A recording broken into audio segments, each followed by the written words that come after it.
Ce programme vous est offert par Illico Cash.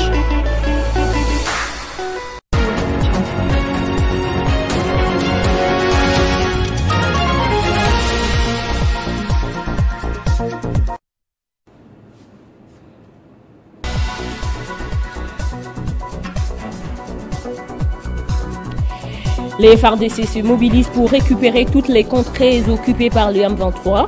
Après la percée de Minova par le rebelle, la société civile du Sud Kivu appelle le gouvernement central au renforcement des systèmes sécuritaires dans la région. Guerre dans l'Est, le Rwanda conteste le qualificatif de terrorisme attribué au rebelle M23, une démarche qui vient de confirmer encore le soutien qu'apporte Kigali à ces rebelles. Remise en cause du droit du sol aux États-Unis, des États démocrates américains portent plainte contre les décrets signés par Donald Trump. Madame, Messieurs, bienvenue dans ce journal sur Télé 50. Les FARDC se mobilisent pour récupérer toutes les contrées occupées par les M23. Après la percée des Minova par les rebelles, la société civile du Sud Kivu appelle le gouvernement central au renforcement des systèmes sécuritaires dans la région. David Sikourou, vous êtes au cadre de la société civile du Sud Kivu et défenseur de droits de l'homme. Quelle est la température aux environs après la chute des Minova?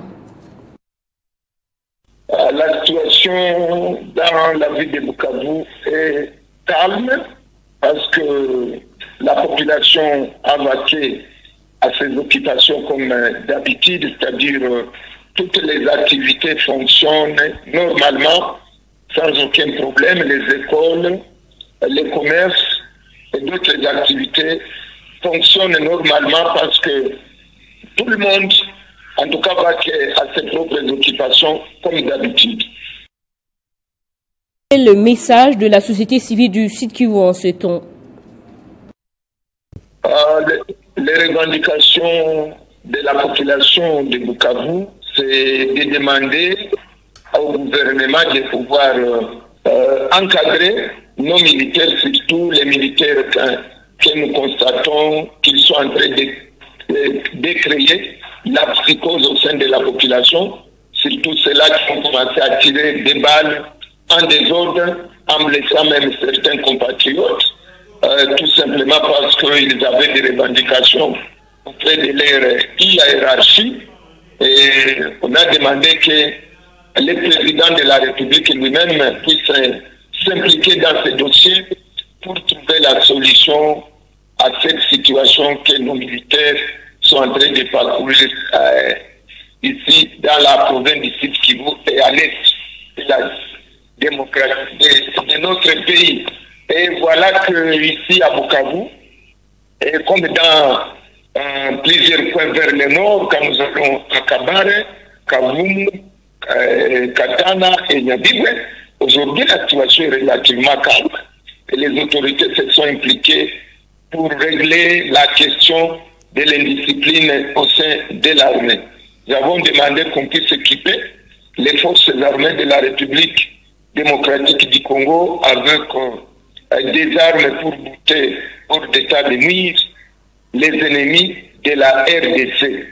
Et voilà les revendications que les acteurs ou la population de la ville de Bukavu font revendications auprès des autorités. Et qu'est-ce qui est fait sur place pour le retour de la paix durable autour de Bukavu? Comme vous venez de le demander, bon, oui, les autorités sont en train de dire que l'armée est en train de s'organiser, voir comment récupérer les entités conquises par le M23 et leurs supplétifs.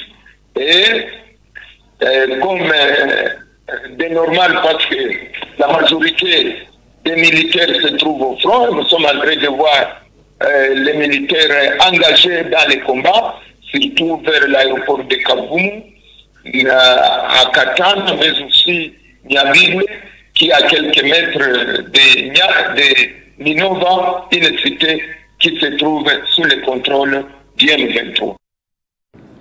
Vous êtes au cadre de la société civile et défenseur des droits de l'homme au Sud Kivu, David Siruku. Merci. Gardons l'Est, on en parle encore. Le M23 accusé de brouiller à nouveau l'espace aérien du Grand Nord, ce qui rend la navigation aérienne difficile ou risquée, exposant des vies humaines dans cette partie de la province du Nord Kivu. Dénonciation d'un élu de la zone qui estime qu'il s'agit d'une stratégie de protection montée par le Rwanda pour empêcher la destruction des positions M23 par les FARDC dans le territoire de Lubero. Les députés nationaux Rémi Mumbere alertent aussi sur des manœuvres de rebelles en cours qui tentent d'acheminer des matériels militaires vers Beni et Butembo en servant du lac Edouard. Il appelle à la mise en place de dispositions urgentes pour couper les ambitions de l'ennemi. L'ennemi ne baisse pas le bras. Il est en train d'utiliser d'autres stratégies pour nous faire du mal. Mais il ne va pas accepter parce que déjà, nos services sont au courant de ce qu'il est en train de faire. Mais on a aussi besoin de l'accompagnement de la population. Nous devons nous adapter aux réalités de la guerre actuelle. Parce que déjà nous sommes dans une zone qui est brouillée par l'ennemi. Nos avions ont du mal à accéder à cette zone ici parce que la zone est brouillée. C'est pourquoi nous devons nous adapter. Nous devons avoir vraiment des équipements capables de contrecarrer ce que l'ennemi est en train de faire. On ne sait pas utiliser nos hélicoptères, on ne sait pas utiliser nos avions parce que la zone est brouillée. Donc ici, on ne contrôle pas la zone aérienne et ça, c'est une difficulté énorme. Il y avait une forte délégation qui devrait faire Lubero. Cette délégation a été obligée de rentrer parce qu'ils étaient en train de survoler au hasard. Et c'est une inquiétude réelle que nous devons vite résoudre. J'appelle aussi la population à la vigilance parce que je vais être informé que l'ennemi est en train d'utiliser le lac Edouard pour acheminer certains équipements du côté Butembo-Beni. Donc j'appelle vraiment à la vigilance de nos populations. Nous, en tant que députés et le gouvernement, nous devons vite trouver la solution à cette question. Le Rwanda a contesté par le canal de son ministre des Affaires étrangères le qualificatif de terroriste attribué au groupe rebelle M23 par Kinshasa, alors que plusieurs hauts responsables internationaux se sont réunis hier mardi au siège des Nations Unies à New York pour aborder la montée du terrorisme en Afrique, notamment dans la région du Sahel, où plus de la moitié de meurtres liés à des groupes terroristes dans le monde ont eu lieu. Une prise de position qui fait déjà polémique sur la toile quand on connaît l'appui qu'apporte Kigali au M23. En ligne avec nous, Henri Désiré Ndouzi, expert en politique étrangère pour en parler. Bonjour monsieur Henri Désiré Ndouzi, quand est-ce qu'un groupe peut être considéré comme terroriste ? Alors, avant de répondre précisément à votre question, il est important de rappeler que le terrorisme comporte 5 éléments essentiels. Il faut d'abord l'implication d'un acte de violence, il faut un public, il faut la création d'un climat de peur, des victimes innocentes, ainsi que des objectifs ou des motivations politiques. Et de ce point de vue-là, il faut bien rappeler que le Conseil de sécurité des Nations Unies avait, dans sa résolution 1566 d'octobre 2004, précisé cette définition en donnant notamment l'information selon laquelle les actes terroristes sont des actes criminels, notamment contre des civils, commis dans l'intention de causer la mort ou des blessures corporelles graves ou de prendre des otages dans le but de provoquer un état de terreur. Mais ce n'est pas tout, parce qu'il faut bien rappeler que l'Assemblée générale avait, notamment en janvier 2006, enrichi cette définition, notamment en insistant sur le fait que les actes criminels conçus ou calculés pour terroriser l'ensemble d'une population, un groupe de population ou certaines personnes à des fins politiques étaient donc la marque et l'esprit du terrorisme. Et cette position prise par le Rwanda vient-elle conforter la position de Kinshasa qui a toujours accusé le Rwanda d'être derrière le M23 ? Le M23 est dans le jargon diplomatique considéré comme un proxy du Rwanda, de la même manière que le Hezbollah l'est ou l'a été vis-à-vis de l'Iran ainsi que le Hamas. Très clairement, le Rwanda poursuit un objectif politique et géostratégique en RDC et se sert de ce point de vue-là d'un groupe qu'il finance, qu'il alimente et qu'il soutient. Vous savez, en 2022, une enquête préliminaire du Bureau conjoint des Nations Unies sur les droits de l'homme et de la MONUSCO a permis de confirmer que les rebelles du M23 avaient tué au moins 131 civils, 102 hommes et 17 femmes ainsi que 12 enfants au cours d'actes de représailles contre les populations civiles. Et cet acte-là avait été perpétré dans la nuit du 29 au 30 novembre 2022, dans les 2 villages donc qui étaient affectés. À l'époque, le bureau du porte-parole avait insisté sur le fait qu'au moins 22 femmes et 5 filles avaient été violées par les groupes du M23. Alors, très franchement, qu'est-ce que c'est si ce n'est du terrorisme? Je crois qu'il faut arrêter de se perdre en conjectures. Le Rwanda est coupable d'agression et d'invasion sur le territoire national et s'appuie sur un mouvement qui a à la fois des objectifs militaires, économiques et politiques. Et de ce point de vue-là, les différents rapports onusiens qui sont régulièrement publiés, je rappelle qu'il y en a 2 chaque année sur la situation sécuritaire, nous donnent davantage d'éclairage sur cette situation. Merci, Monsieur Henri-Désiré Ndouzi, d'avoir répondu à nos questions depuis Bruxelles.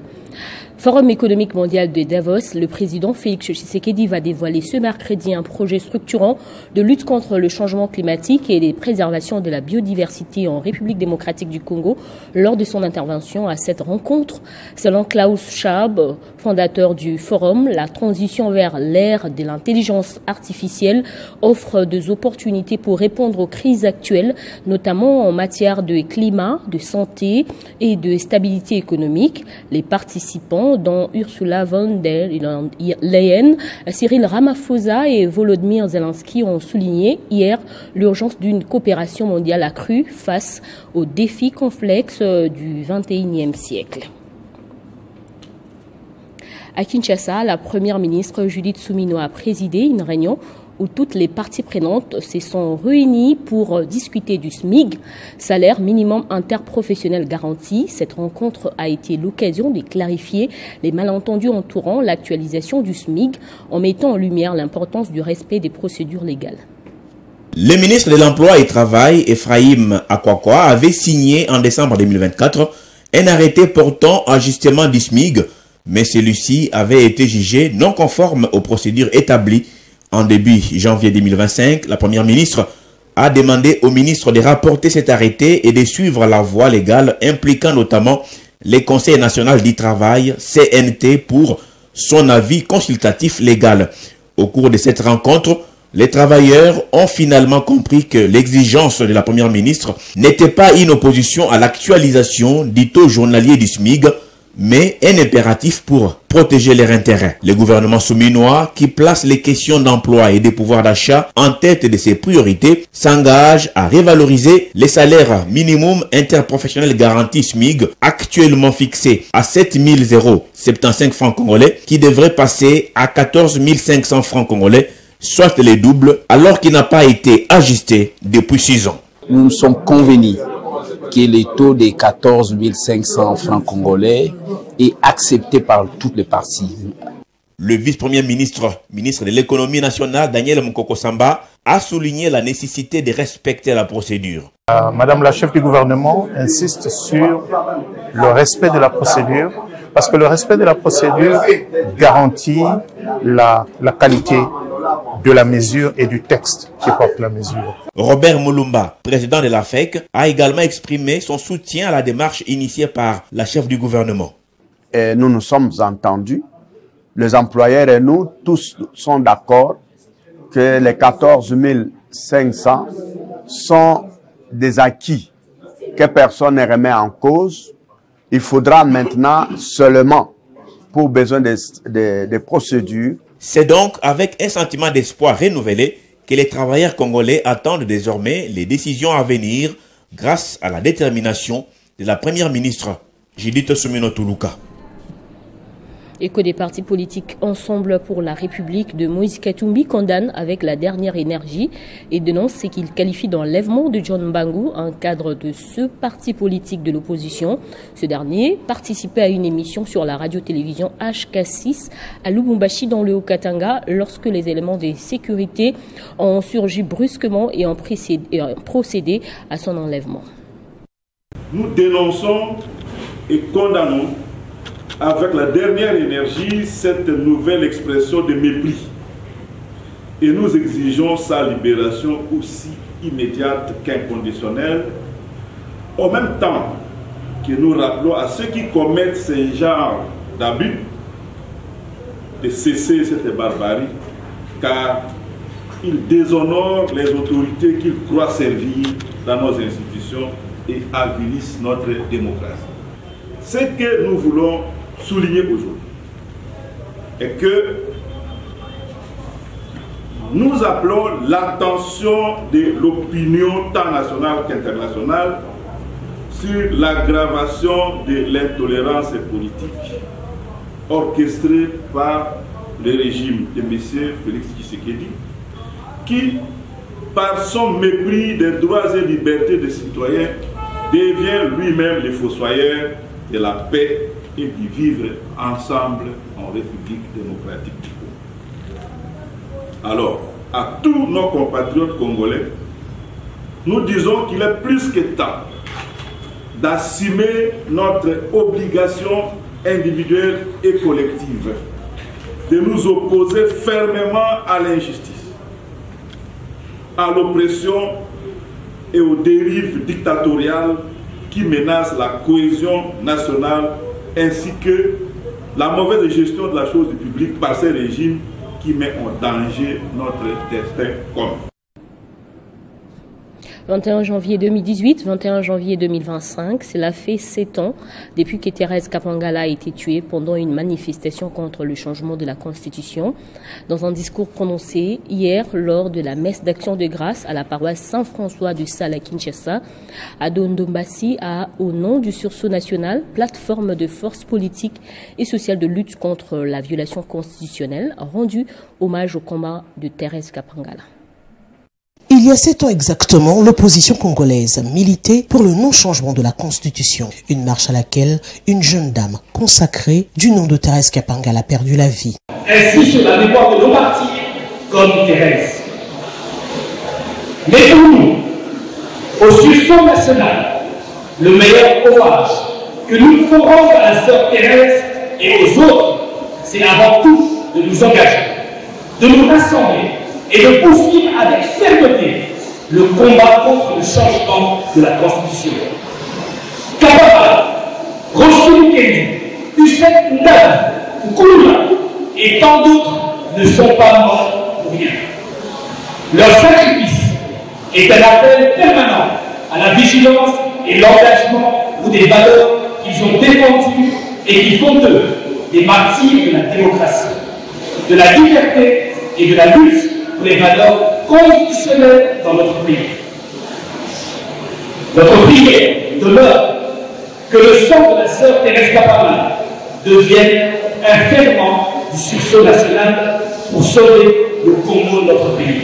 Aujourd'hui encore, au lieu du drame, la paroisse Saint-François de Sales de Kintambo, la même opposition, vient pour une messe d'action de grâce en sa mémoire. Martin Fayulu, Ados Ndombassi, les membres du mouvement patriotique dénommé Sursaut National sont tous venus saluer son sens du combat pour la patrie et en même temps rappeler à la majorité au pouvoir que ce combat contre le changement de la Constitution n'est pas subjectif. Pour sa famille biologique qui s'est joint à la célébration, Thérèse Kapangala n'était pas seulement l'aînée d'une fratrie des 6 enfants ou une future religieuse, elle incarnait le courage, l'espoir et un profond attachement aux valeurs républicaines. Elle croyait fermement en la justice congolaise, la dignité humaine et le respect de la Constitution, des principes qui ne sont pas que des simples idées, mais plus le socle d'une nation forte et unie. Dans le cadre de la diplomatie parlementaire, le président de l'Assemblée nationale, Vital Kamerhe, séjourne dans la ville de Kanto, au Vietnam. C'est pour prendre part à la réunion du bureau de l'Assemblée parlementaire francophone. Il s'agit d'un cadre d'échange et de partage d'expériences entre les parlementaires et les experts de pays francophones sur des actions à mener pour promouvoir une agriculture respectueuse de l'environnement. À la tête d'une forte délégation composée essentiellement des parlementaires congolais, dont le rapporteur Jacques Njoli, le speaker de la Chambre basse du Parlement va participer ce mercredi 22 janvier à la réunion du bureau de l'Assemblée parlementaire de la francophonie. Cette réunion intervient après la conférence parlementaire sur la coopération francophone en matière d'agriculture durable, de sécurité alimentaire et de riposte au changement climatique tenue le même mardi toujours à Kento. Il s'agit d'un cadre d'échange et de partage d'expériences entre les parlementaires et les experts des pays francophones sur des actions à mener pour promouvoir une agriculture respectueuse de l'environnement et renforcer l'adaptation au changement climatique tout en assurant la sécurité alimentaire. Dans son discours d'ouverture, le président de l'Assemblée parlementaire de la francophonie, Hilarion Etang, a souligné le rôle capital des parlements dans la réponse aux défis globaux, tout en favorisant une coopération entre les parlements pour transformer les engagements en actions concrètes.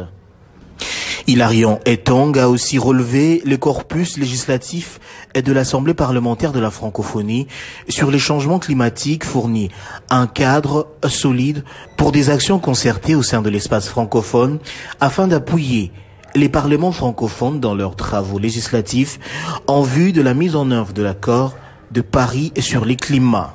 La participation de la RDC à cette rencontre se justifie notamment par son rôle crucial en tant que pays solution face aux défis du changement climatique, de l'agriculture durable et de la sécurité alimentaire. Les pays possèdent l'une des grandes forêts tropicales du monde qui joue un rôle capital dans la régulation du climat. La République démocratique du Congo abrite une biodiversité exceptionnelle avec des nombreuses espèces végétales et animales.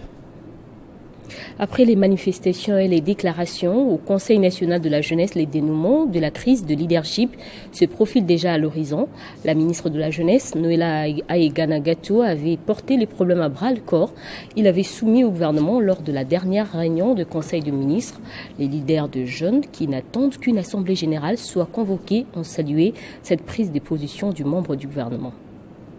Nous, leaders de jeunes réunis ces jours au Conseil national de la jeunesse, en vue d'évaluer le processus de convocation de l'Assemblée générale extraordinaire élective, remercions vivement le gouvernement congolais, particulièrement Excellence Madame la ministre de la Jeunesse et Éveil patriotique Noéla Aegana-Gato, qui, par sa volonté, a soumis et sa proximité à écouter les cris de détresse de la jeunesse congolaise et a soumis et défendu le dossier de l'Assemblée générale extraordinaire élective du CNJ au Conseil des ministres. Cette réaction prouve à suffisance sa ferme volonté de conduire à bon port ces processus en vue de remettre rapidement de l'ordre dans le secteur de la jeunesse. Nous formulons notre vœu au gouvernement congolais de bien vouloir mettre à la disposition de son Excellence Madame la ministre de la Jeunesse et Éveil patriotique le moyen nécessaire devant lui permettre de convoquer et organiser l'Assemblée générale extraordinaire élective dans un bref délai. Nous invitons la jeunesse congolaise à demeurer vigilante, unie et à toujours soutenir les institutions du pays, notamment nos vaillants soldats, jusqu'à la mise en place effective de nouveaux animateurs à la tête du Conseil national de la jeunesse. Que vive la jeunesse congolaise, que vive la République démocratique du Congo. En international, Donald Trump a signé un décret visant à supprimer les droits du sol aux États-Unis, alors même que celui-ci est consacré par le 14e amendement de la Constitution américaine. La mesure pourrait être jugée anticonstitutionnelle. Une coalition d'États démocrates américains ont annoncé hier mardi porter plainte contre les décrets signés par Donald Trump lors du premier jour de son mandat, remettant en cause le droit du sol. À peine installé à la Maison-Blanche, Donald Trump a signé une série de décrets marquant le début de son mandat, dont l'un particulièrement controversé remet en cause les droits du sol garantis par le 14e amendement de la Constitution. Le lendemain, une coalition des 18 États américains, parmi lesquels la Californie et New York, a annoncé porter plainte contre cette mesure. Ce décret interdirait au gouvernement fédéral de délivrer des passeports, des certificats de citoyenneté ou tout autre document attestant la nationalité américaine aux enfants nés sur les sols américains, sauf si l'un des deux parents est citoyen américain ou résident permanent. La mesure entrerait en vigueur dans un délai de 30 jours. Parmi les actions judiciaires engagées, une plainte a été déposée devant un tribunal fédéral. Ce décret visant à abolir le droit du sol est non seulement inconstitutionnel, mais également en contradiction avec les valeurs fondamentales des États-Unis, a déclaré Rob Botta, procureur général de Californie. Les droits du sol, pierre angulaire de la citoyenneté américaine depuis l'adoption du 14e amendement en 1868, garantit la nationalité à toute personne née sur les territoires américains. Les critiques dénoncent une tentative de détourner ces principes historiques, accusant l'administration Trump de vouloir restreindre l'immigration et de complexifier l'accès à la citoyenneté pour des milliers d'enfants. En s'attaquant directement à ces piliers de la démocratie américaine, Donald Trump engage un bras de fer judiciaire qui pourrait avoir des répercussions majeures tant sur le plan politique que social. En sport, largement mené par Benfica 3-1 à l'heure de jeu, le FC Barcelone a renversé la table 4-5 à l'issue d'un final épique pour les supporters de Blaugrana. Cette nouvelle remontada, 8 ans après celle réussie face au PSG, marquera les esprits car elle permet aux joueurs d'Hansi Flick de se qualifier directement en 8e de finale de cette Ligue des Champions New Look. Place au rappel des titres. Les FARDC se mobilisent pour récupérer toutes les contrées occupées par le M23. Après la percée de Minova par le rebelle, la société civile du Sud Kivu appelle le gouvernement central au renforcement du système sécuritaire dans la région. Guerre dans l'Est, le Rwanda conteste le qualificatif de terroriste attribué au rebelle M23, une démarche qui vient de confirmer le soutien qu'apporte Kigali à ce rebelle.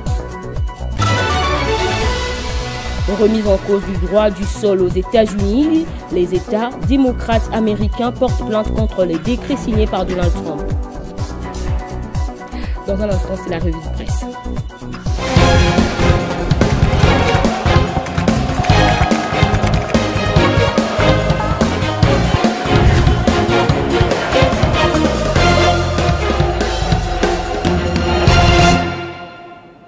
Nathan Diamouté nous rejoint pour la lecture transversale de journaux parus ce mercredi. Bonjour. Bonjour Bédrine.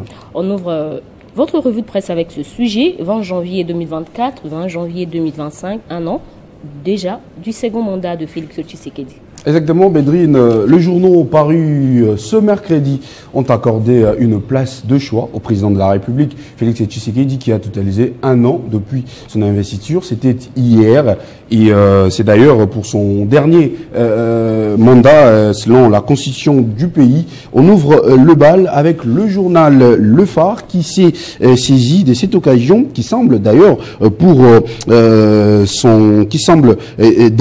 selon son portail opportune pour faire le point sur les avancées significatives qui traduisent sa vision pour un Congo uni, prospère et souverain, notamment la gratuité d'enseignement et de la maternité, le programme de développement 145 territoires, une diplomatie agissante et un appui renforcé des partenaires, la lutte contre la corruption et l'insécurité, un impact social palpable ainsi qu'un coup résolument tourné vers l'avenir. Par contre, Bédrine, de son côté, le média, le journal, pointe sur sa une année du second quinquennat de Félix Tshisekedi, bilan contrasté entre pouvoir et opposition. Ces portails relèvent dans ces colonnes intérieures et quelques membres d'opposition qui ne cachent pas leur mécontentement. Selon eux, il n'y a pas de véritable bilan à dresser car rien de concret n'a été accompli durant cette première année au pouvoir. Cependant, Bédrine, ces derniers soulignent plusieurs points de mécontentement, notamment la hausse du taux d'échange et des prix des carburants déplorant la situation précaire de jeunes qui se sentent délaissés. Le manque d'infrastructures, l'insécurité persistante dans l'est du pays et la mauvaise gestion des entreprises publiques, particulièrement dans le secteur de l'éducation, de la santé et de l'agriculture. Pour ces observateurs, Bédrine, le temps dira si les promesses et les projets en cours pourront répondre aux attentes de la population congolaise, conclut ce tabloïd. Et on termine avec ce sujet à l'international. Nathan, États-Unis, Donald Trump de retour et fait la une de discussions à l'intérieur, que ce soit à l'extérieur. Exactement, Bédrine.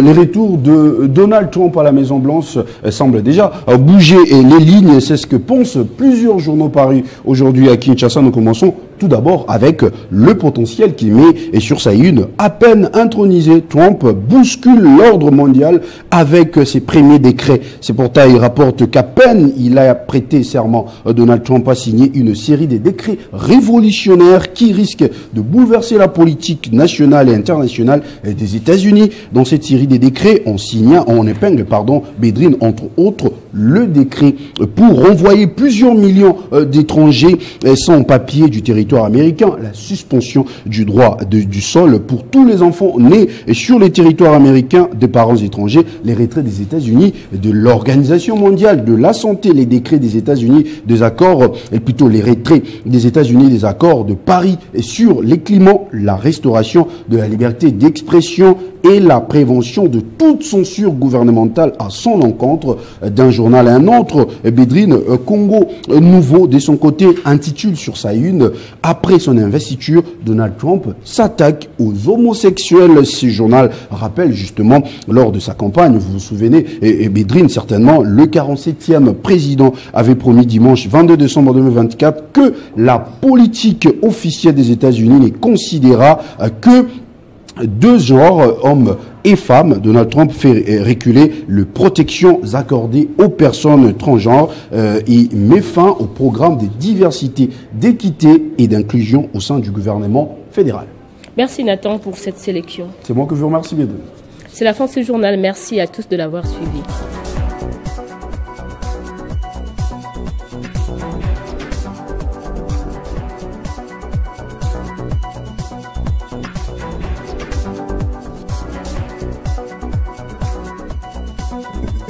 Retrouvez toute l'actualité en continu sur www.tele50.cd. Ce programme vous a été offert par Illico Cash.